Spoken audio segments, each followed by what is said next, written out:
je résume pour dire quoi? Dieu veut sauver l'homme, parce que Dieu aime l'homme, il nous aime. Il nous a créé à son image, à sa ressemblance. Il ne peut pas nous laisser là comme ça, souffrir éternellement. Donc il va trouver un plan pour sauver l'homme. Et le plan de Dieu, nous avons dû l'organiser en combien d'étapes? En 3 étapes.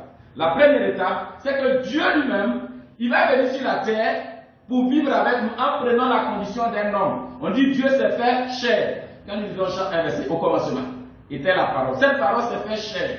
Dieu a pris la chair et le sang en passant par un homme, par Marie.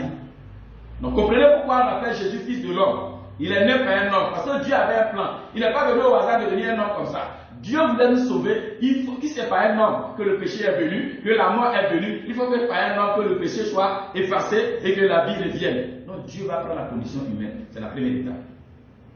Et comme nous l'avons vu dans la condition humaine, il va vivre nos réalités. De bébé, d'adolescent, de jeune, d'adulte. Jésus va tout. Donc Jésus connaît. Si je dis que j'ai mal, Jésus sait, il a vécu ça. Donc il comprend mon mal. Celui qui a vécu ma situation, on me comprend mieux que celui qui n'a pas encore vécu. Donc Jésus a tout vécu. C'est toi qui as du vie là. Jésus a vécu ça. Donc il connaît la solution. Il peut te donner la bonne solution. La deuxième étape, c'est que Jésus-Christ, qui est homme, va faire quoi? Il va mourir, mais sur la croix. Mourir sur la croix, c'est la partie la plus atroce, minable. Il va mourir sur la croix. Tout à l'heure, nous avions vu, il va mourir sur la croix pour enlever le châtiment du péché qui était sur nous, pour ôter les souffrances qui étaient sur nous, pour nous réconcilier avec Dieu, pour donner notre identité spirituelle. Il est mort sur la croix. Et à la fin, la troisième étape, il va ressusciter les morts. Parce que le dernier ennemi, c'était quoi? La mort. Il fallait que Jésus meure. Il descend dans le séjour des morts pour aller soumettre la mort et arracher les clés que la mort détenait pour nous redonner. Donc Jésus détient les clés de la vie. Donc celui qui vient à Jésus, il a la vie.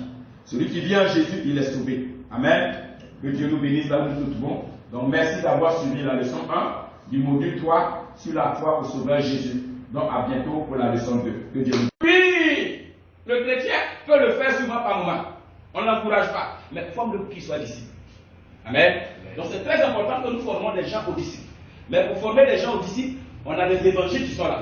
On a la parole de Dieu sur lesquels il faut s'appuyer pour les former. Et tout à l'heure, nous avons vu les évangiles. Il faut commencer à les former à partir des évangiles. Souvent, vous leur donnez la Bible, on dit qu'il faut commencer à lire Genèse. Ils vont lire Genèse, ça c'est bon. Ils vont connaître l'histoire. Mais ça ne va pas changer grand chose dans leur vie. Quand ils ont compris l'évangile, qu'ils sont formés, allez-y maintenant dans l'Ancien Testament. Ils vont mieux comprendre.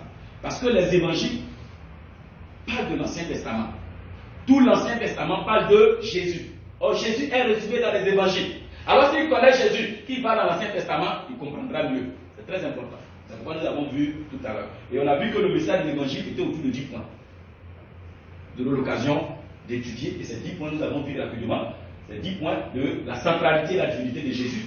Jésus est mort, enseveli et ressuscité le 3e jour. Jésus est Seigneur. Vous prêchez sur la repentance, vous prêchez sur la foi, vous prêchez sur l'amour de Dieu, vous prêchez sur la grâce de Dieu, vous prêchez sur la justification, vous prêchez sur le baptême et vous prêchez sur le Saint-Esprit. Choisis un thème, un point et va prêcher dessus. Dieu sera avec toi et tu seras béni. Que Dieu nous bénisse. Merci d'avoir suivi la leçon 2 du module 3. Donc à bientôt pour la leçon 3.